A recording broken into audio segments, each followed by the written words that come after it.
di kitab Minhajul Talibin, ya, sudah saya bagikan fotokopinya. Udah tak? Ada tak? Halaman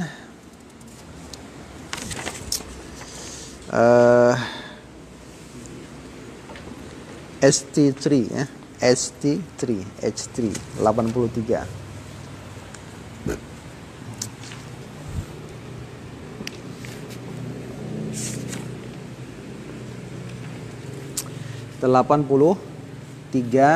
Apa sahaja yang menyebabkan wudhu kita itu batal. Qala al-musannif rahimahullahu ta'ala ats-tsalitsu, yang ketiga ya kan, kece orang awak kan gitu kan. Kalau bahasa Jawanya apa tadi bahasa Jawanya tadi? Yang ketelu ya, telu. Telu. Iltiqa'u basharatayir rajuli wal mar'ah. Basharatayir rajuli wal mar'ah. Bertemu dua kulit dari laki-laki dan pedusi. Kulit awak agam, Jawa inong, gitu kan bahasa Acehnya. Qala Allah Ta'ala, Allah Subhanahu wa Ta'ala berfirman, "Aw lamastumun nisa." Nanti bisa dibuka di surah An-Nisa ayat yang ke-43 ya, atau Al-Maidah al-ayatus sadisah ayat yang ke-6. Silahkan dibuka Pak nanti di rumah nanti kan. Tapi di tafsirnya ada juga nih. Nah, ai lamastum kama quri'a bihi. Maksud lamastum tuh kan panjang tuh. Lamastum maksudnya lamastum. Maksudnya lamastum. Sebagaimana dibaca dengan lamastum pada satu qiraat. Gitu. Jadi ada qiraat yang membaca dengan lamastum. Ya. Kalau yang kita baca lamastum, tapi ada qiraat yang membaca lamastum. Artinya apa? Menyentuh. Lamastum wal lamsu, dan yang dinamakan dengan lamas itu lamas ya, bukan lamlas tapi lamas. Lamlas beda ya. Al-lamsu itu al-jassu bil yad, maksudnya menyentuh dengan tangan. Itu lamas ya. Menyentuh dengan, berarti kalau lamastum di sini kalian menyentuh wanita dengan tangan.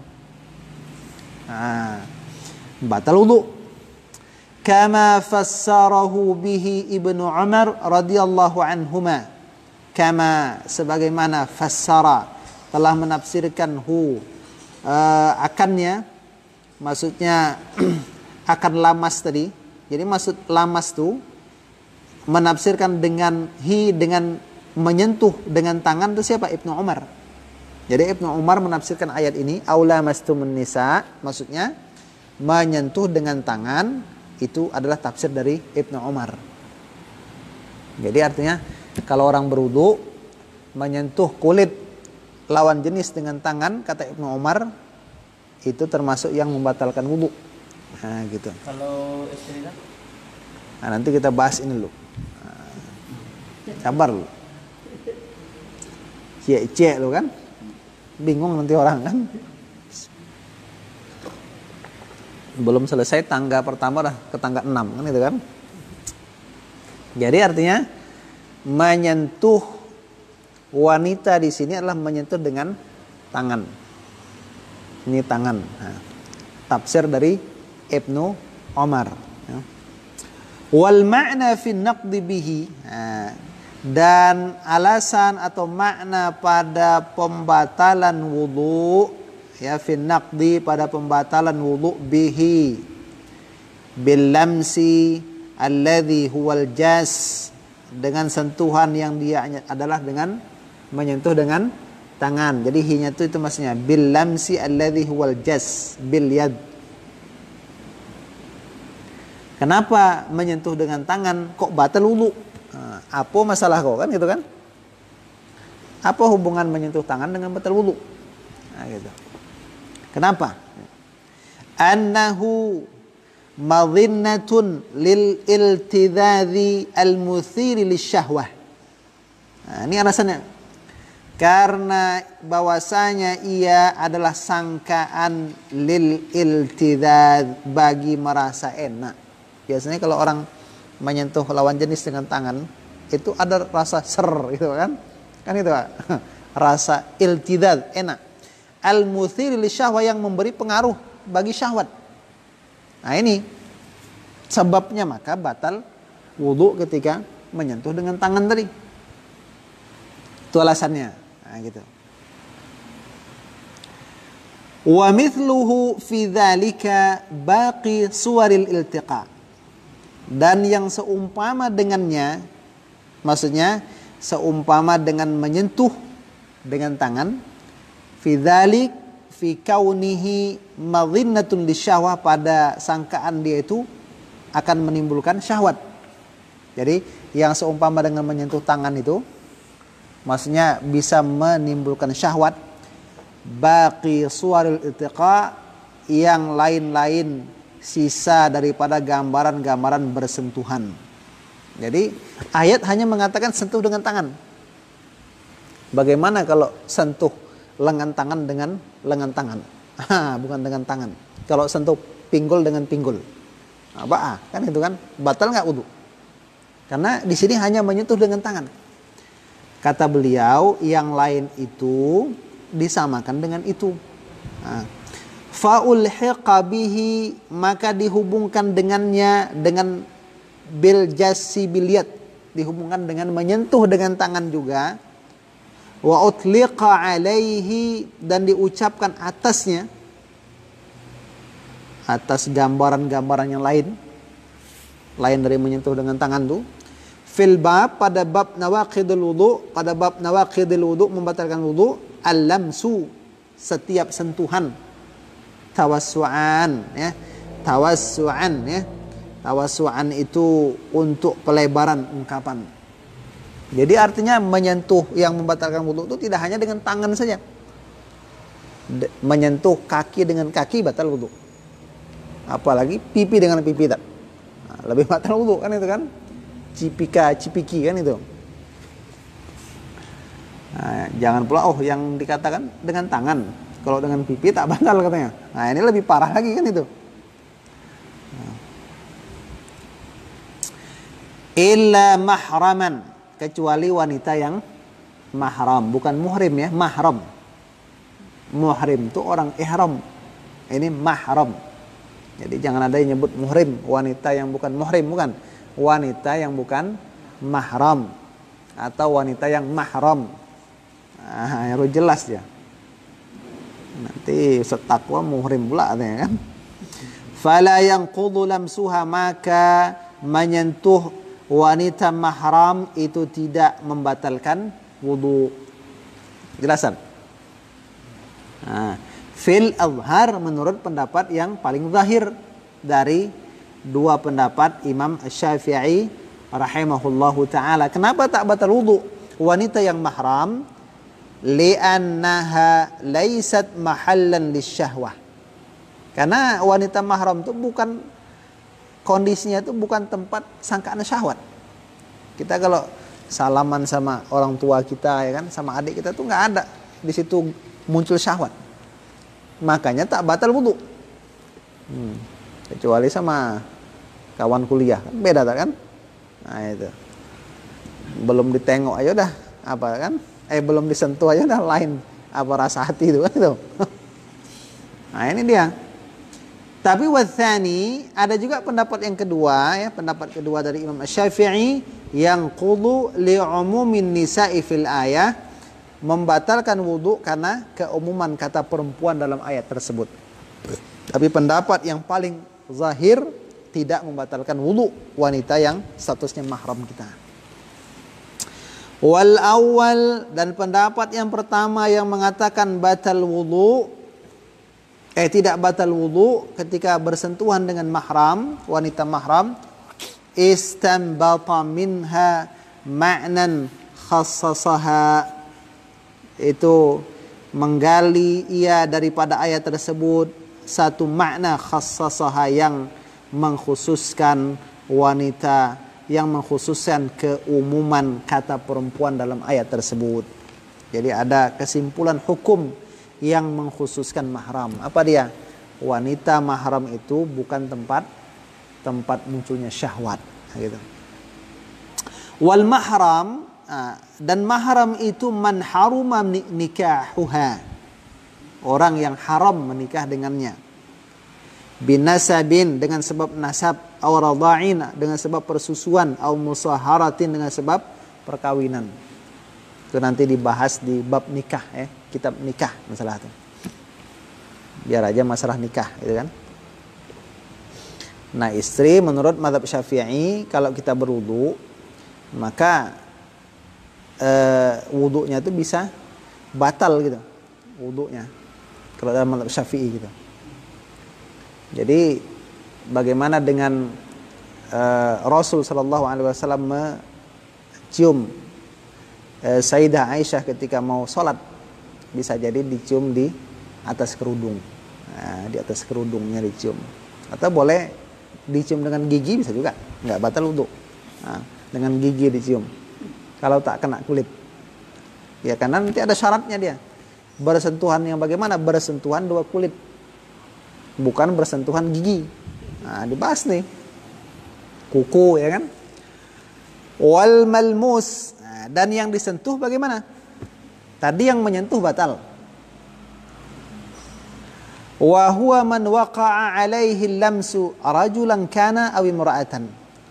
Yang dikatakan malmus, yang disentuh itu orang yang jatuh atasnya sentuhan, orang yang disentuh, laki-laki yaitu ataupun perempuan. Nah, jadi kalau perempuan menyentuh laki-laki, laki-lakinya berwudu, kemudian menyentuh tanpa penghalang, maka laki-laki yang disentuh tadi batal wudu. Kalau perempuan menyentuh laki-laki, menyentuh perempuan, dia berwudu, misalnya lagi acara halal bil halal, ya kan, salaman, yang ibu-ibu ini berwudu, disalami sama laki-laki, maka batallah wudu ibu tersebut, dia disentuh, gitu, disentuh, gitu kan. Kalamisin, maka seperti yang menyentuh, fintiqadi wudu'i, pada batalnya wudu yang dia ambil tadi, fil azhar, dalam pendapat yang paling zahir. Kenapa? Lishtirakihima fi ladzatil lamsi, karena bersekutu keduanya dalam keenaan sentuhan. Kal mushtarikaini fi ladzatil jima', seperti dua orang yang saling bersekutu dalam nikmatnya bersetubuh. Nah, itu alasannya. Wa tsani la yanqulu, pendapat kedua mengatakan tak batal. Kenapa? Wuqufan ma'a zahiril ayah fi iqtisarihi 'ala lamis, karena berhenti pada zahir ayat, dalam pembatasan zahir ayat itu di atas yang menyentuh saja. Nah, jadi pendapat kedua mengatakan yang menyentuh batal, yang disentuh tak batal, tapi pendapat yang paling zahir adalah batal. Nah, tadi artinya pendapat yang kita pegang paling zahir. Wala, jelasin. Wala tanqudhu saghiratun, dan dan anak kecil tidak membatalkan wudu. Ada laki-laki dewasa, dia berwudu, kemudian menggendong anak kecil yang perempuan, tersentuh kulit, batal enggak wudu? La tanqudhu saghiratun, anak kecil perempuan tidak membatalkan wudu laki-laki. Nah, enggak batal kan? Ai malam tabalugh haddan tushtaha, yaitu orang, wanita atau anak kecil yang tidak sampai batasan dia dirangsangi, disyahwati, diinginkan. Jadi kalau kita memegang itu belum ada timbul syahwat, kecuali orang yang punya kelainan mental, kan gitu kan. Kalau orang normal gendong anak kecil maupun perempuan biasa aja gitu, belum ada syahwat timbul, nah, gitu. Maka ini enggak batal wudu walaupun dia lawan jenis. Wa sya'run, juga rambut. Nah, rambut, menyentuh rambut tak batal. Sinun, gigi. Misalnya ada laki-laki berwudu menggigit hidung perempuan, batal enggak wudunya? Batal kan? Enggak batal, karena gigi. Gigi bersentuhan dengan gigi, gitu. Kuku bersentuhan dengan kuku. Rambut bersentuhan dengan rambut. Wasinnun gigi wadhafrun, ya. Kuku fil asah. Menurut pendapat yang paling sahih. Jadi yang paling sahih itu mengatakan sentuhan anak kecil, lawan jenis ya perempuan, rambut, gigi, kuku fil asah tidak membatalkan wudu. Lintifa'il ma'na fi lamsil madhkurat, karena hilang alasan pada persentuhan yang disebutkan di atas, yang sudah disebutkan di atas. Apa? Lianna awwalaha laisa mahallan lil syahwat, karena yang pertama anak kecil itu bukan tempat syahwat. Nah, bukan tempat timbulnya syahwat. Wa baqiyaha la yataladzu bilamsihi, sedang yang sisanya rambut menyentuh rambut, gitu kan, gigi menyentuh gigi, kuku menyentuh kuku, misalnya menyentuh kuku, menyentuh rambut, menyentuh gigi, itu tidaklah orang itu akan merasa enak dengan menyentuhnya. Wa in iltadza bin nazari ilaih, sekalipun merasa enak dengan memandang kepadanya. Nah, beda ya. Memandang kepadanya enak, tidak harus ketika disentuh dia terasa enak. Nah, gitu. Jadi makanya enggak batal. Watsani yanqulu nadharan ila zahiril ayah. Yang kedua, batal memandang kepada zahir ayat. Fi umumiha lis-saghirati walil ajza'il madhkurah. Karena memandang kepada keumuman wanita walaupun masih kecil dan anggota-anggota tubuh yang disebutkan. Tapi kalau kita lihat yang paling sahih itu tak batal ya, yang paling sahih. Wa yajril khilafu fi lamsil mar'ati saghiran la yushtah, maka berlakulah perselisihan di kalangan ulama pada penyentuhan wanita saghiran, kondisinya kecil yang tidak dirangsangi, disyahwati. Dzakarahu fi syarhil muhadzab 'anid Darimi, Imam Nawawi menyebutkannya dalam kitab Syarah Al-Muhadzab dari Imam Ad-Darimi ya. Wala, jadi yang paling sahih itu tak batal, gitu ya. Yang paling sahih. Wala naqda, dan tidak ada kebatalan wudu bil tiqa'i basharatayir rajulain, dengan bertemunya dua kulit laki-laki. Laki-laki bersentuhan dengan laki-laki indak batal wudu, ya kan? Wal mar'atain, dua wanita saling bersentuhan kulit tak batal wudu. Wal khunsayain, dua bencong, maksudnya bencong asli, bukan bencong jadi-jadian, yang asli bencong. Kan ada bencong asli ya, terlahir dalam kondisi punya dua alat kelamin. Nah, itu kan asli khunsa ya, khunsayain. Jadi dua orang ini saling bersentuhan tak batal wudu. Wal khunsa war rajuli wa awil mar'ah, bencong asli bersentuhan dengan laki-laki tak batal wudu. Bencong asli bersentuhan dengan perempuan tak batal wudu. Wal basyarah, yang dikatakan basyarah tuh zahirul jildi, kulit luar. Nah, jadi bersentuhan dengan kulit luar. Nah, gitu. Mungkin itu ya. Jadi ini Pak ya, pembahasan kita yang menyebabkan batalnya wudu bersentuhan dua kulit daripada laki-laki dan perempuan. Baik, demikian kita akhiri dengan subhanakallahumma bihamdik, asyhadu an la ilaha illa anta, assalamualaikum warahmatullahi taala wabarakatuh.